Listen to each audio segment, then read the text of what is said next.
Hello people, this is Mark from Courage Change Works. Guys, hope that you're well. As you can see, I've got a little grid on the little whiteboard here. And I'm going to talk to you about priorities. And what I'm going to talk about is using this grid in a very simplistic manner in order to kind of vet where your priorities need to lie. And you can do this with various things. You can do it with your career, you can do it with finances, you can do it about relationships, you can do it with pretty much everything.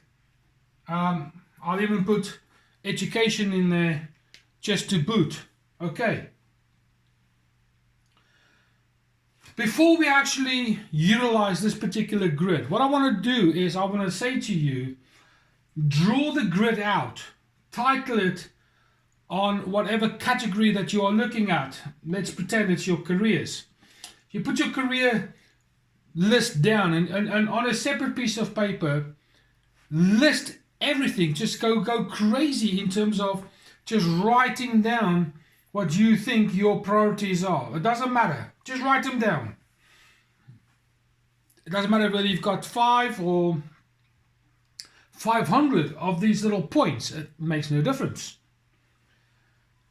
So that's the easy bit. Then comes this. And what I want to show you on what to do in order just to help you kind of cipher out what goes where and what you need to tackle first, you draw this grid. This grid up here at the top is for important and urgent. So it doesn't matter what they are. You simply list the things that are important as well as urgent from your list. Scratch them out. You've done them. Once you've saturated that square, that quadrant, you now move on to the next. This one is important, but it's not urgent. So now the priority changes somewhat because of the non-urgency that's involved. But it's still important.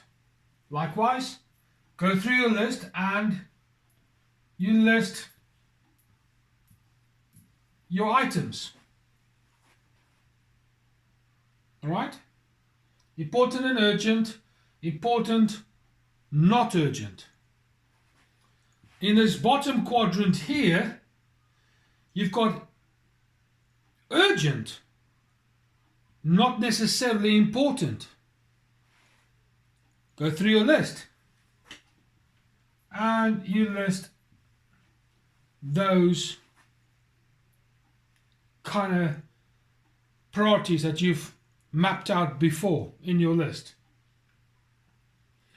Needless to say, everything else goes in this one because the last quadrant are priorities that are not important and they are not urgent either. Once you've mapped all your words, your priorities, you will clearly see that if you were to name this particular one your career and everything that revolves around your career, you can then see what you need to do, where they stand in terms of the quadrants here. And then as you complete these things, you can tick them off as you go along. And that's just a simple little visual aid that you can draw up in a matter of seconds. And then once you've got all your individual items listed down, this takes some time. Because now you've got to filter them out. Where do they fit in terms of this particular grid right here? Very good. When I was working at a particular place with the homeless, I did this regularly in terms of staffing issues and, you know, protocols and all sorts of things. Very, very effective. I thought if I start here, might give you some ideas of how to prioritize your priorities. And that's it. Easy. But this bit here takes some effort. Okay? That's it, my friend. Simple little thing for you. I would like to know in the comments whether you've used something similar to this and how it worked for you. If there's anything else that you think we can add, please let me know. And then we'll correspond. Please do all the YouTube admin, you know, the share, subscribe and so on. Hit the bell, pick all, and then you'll get all the videos as we upload them day by day. But for now, this is Mark from Courage Change Works, and I'll speak to you soon.